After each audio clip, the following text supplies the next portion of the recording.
défis que vont rencontrer les personnes immigrantes dans le cadre de leur intégration, entre autres, c'est de connaître la culture du pays, la culture de la province et surtout la culture d'entreprise.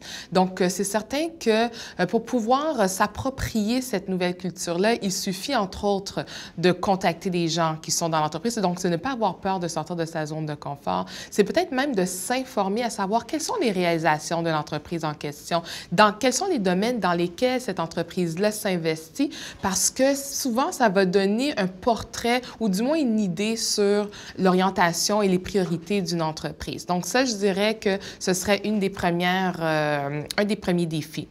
Le deuxième défi pour les personnes qui sont issues de l'immigration, entre autres, c'est vraiment de démontrer une confiance en elles-mêmes. Pourquoi? Parce qu'on sait que tout part de soi. À partir du moment où est-ce qu'on peut démontrer notre leadership, démontrer notre capacité de rassembler nos troupes, démontrer notre expertise, notre savoir-faire, notre savoir-être, c'est à ce moment-là qu'il y a une plus grande ouverture envers autrui et que ces gens-là peuvent être en mesure de dire voilà les capacités de cette personne-là et voilà les projets dans lesquels on peut impliquer une personne issue de l'immigration, entre autres. Lorsqu'on parle des personnes immigrantes, j'aime dire que ces personnes apportent, entre autres, une belle richesse au sein d'une entreprise. Pourquoi? De par leur parcours, lorsqu'on quitte son pays, on quitte tout. Souvent, on arrive avec quoi? Quelques sous, une valise, mais beaucoup de connaissances, beaucoup de volonté à changer notre vie, à changer celle de nos enfants, par exemple. Donc, pour moi, ce que ces gens-là apportent au sein d'une entreprise, entre autres, c'est leur résilience. Une capacité de s'adapter à différents contextes économiques, différents contextes culturels, différents contextes de la société en particulier. Également, je dirais que ces personnes-là sont en mesure d'avoir une perspective probablement transversale sur certains enjeux parce qu'ils peuvent prendre leur propre expérience personnelle, l'expérience des pays dans lesquels ils ont soit évolué, dans lesquels ils ont probablement travaillé et faire des relations, faire des liens avec l'entreprise dans laquelle elles œuvrent présentement. Je dirais qu'une autre plus-value pour les personnes issues de l'immigration, c'est toute cette question d'avoir soif de pouvoir se réaliser pleinement.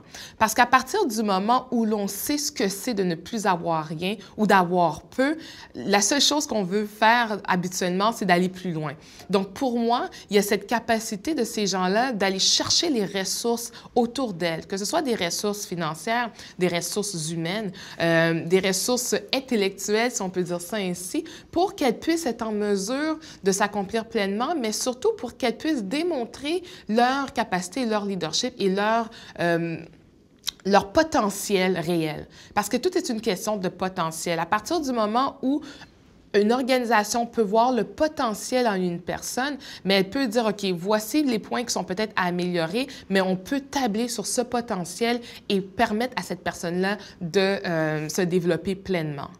À partir du moment où une personne qui est issue d'un autre pays vient s'établir ici au Québec et qui a un beau réseau dans son pays d'origine, parce qu'il a développé une expertise, il a développé une carrière professionnelle et qui a surtout eu une certaine notoriété, elle peut permettre à son organisation québécoise de développer un autre marché, d'ouvrir une certaine expansion. Pourquoi? Parce qu'entre autres, elle apporte un climat de confiance au niveau de la relation avec les personnes à l'étranger. Elle permet également de mieux connaître certains codes. Elle permet de comprendre certains enjeux géopolitiques qui peuvent avoir une incidence importante sur la réalisation de certains mandats, sur le développement des relations d'affaires. Parce qu'on le sait, à partir du moment où est-ce qu'il y a des relations d'affaires qui se font d'un pays à un autre, mais tout se base, entre autres, sur une question de confiance et de légitimité également des personnes qui prennent certaines initiatives. Un premier conseil que je pourrais donner aux cas immigrants, entre autres, c'est de ne pas avoir peur d'investir de nouveaux réseaux. Pourquoi? Parce qu'à partir du moment où est-ce que ces gens-là ont confiance en leur capacité d'apporter une plus-value dans une sphère donnée, c'est important pour ces personnes-là d'aller chercher également d'autres idées pour avoir une portée plus transversale des enjeux qui peuvent contribuer au propre épanouissement ou au développement de leur leadership au sein de leur entreprise.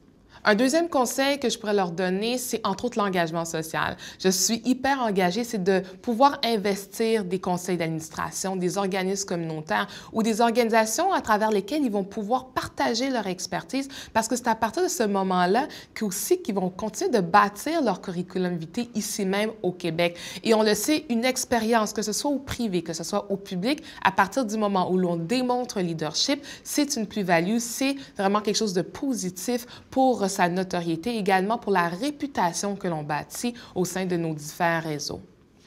Finalement, le dernier conseil que j'aimerais donner aux personnes immigrantes, aux cadres d'immigrants, entre autres, et particulièrement les femmes, c'est de ne pas avoir peur de se renouveler, de sortir des sentiers battus, de vouloir aller explorer ce que l'autre a peut-être à offrir, un leadership qui peut être différent du nôtre, mais qui en même temps peut contribuer à enrichir nos bagages, notre connaissance, etc. En un mot, comment je qualifierais l'apport de la diversité au sein d'une entreprise? C'est la richesse. Richesse d'idées, de perspectives, au niveau du parcours personnel ainsi que du réseau. Et c'est pour ça que je dis toujours que pour moi, la pluralité des voix est le gage du succès de toute entreprise qui s'y investit.